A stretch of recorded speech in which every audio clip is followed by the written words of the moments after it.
Assalomu alaykum. Hozirda o'zimizda Tojikistonda eng naqanda baland, eng zo'r vagonlardan biri mana shu.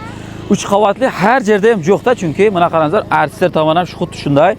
Bu vagonchilarning manzili bizni kolxozovatimizdan Muratayna o'tgan yil ham reklama qilganman.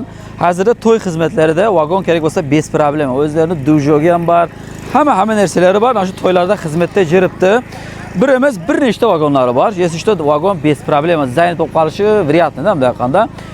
Hamma joy ishlaydi. Bunday ishlamay qolgan joyi, bunday padvar qilgan joyi yo'q. Buna Murataynani o'zi, men shu Murataynadan ham bir-ikki oz gap eshitmoqchiman-da. Nega to'xtab turaman ekan?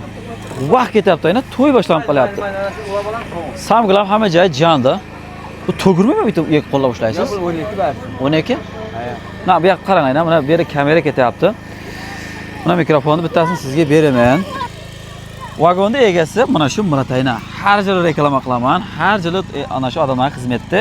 Aytib o'tganimizdek, bir nechta vagonlari bor. Vagon bez problem, shundaymi? To'g'ri. Nima deysizlar, o'zingiz gapiring qarang. Assalomu alaykum Gulsan TVning obunachilari. Mana to'y uchun nasibda shunday komplekt vagon bor. Mana bir komplekt tayyor, yana bir komplekt remont bo'lyapti. Ana kim qayerdan bo'lsa telefon qilaversin.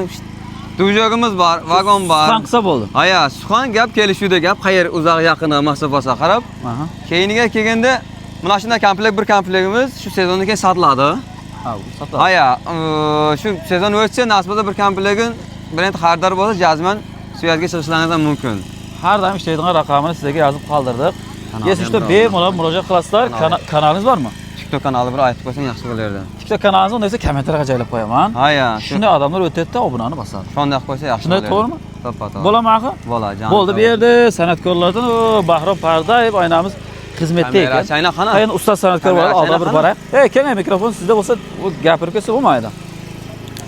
Kamerasini tabir ustun. 3-sinf o'qiydi.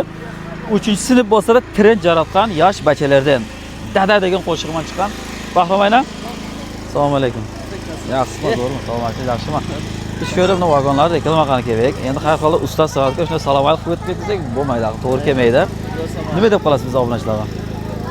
Obunachilarga nima deyapti? Nasibsa bundan buyog'i to'ylar jaqin qilyapti. Muradaljon mana nechta to'ylarda haqamiz Ha, inshaalloh nasib bo'lsa kelishtirib o'tkazamiz. Bahrom aynan ham raqamini mana qo'yib o'tdim, esda artist kerak bo'lsa, bemalol ota-bola mana birimiz, bunalar ham chunki muxlis ko'p-da o'limizda. Ha. Dada degan qo'shiqlari bor, masalan, kerak bo'lsa, muxlisi bor seni. Sening nomingdan telefon qilsa targ'ibasa yo'q. Bozor netida. Targ'ibasa yo'q. Bo'ldi, unday bo'lsa, Guliston biz shu to'y.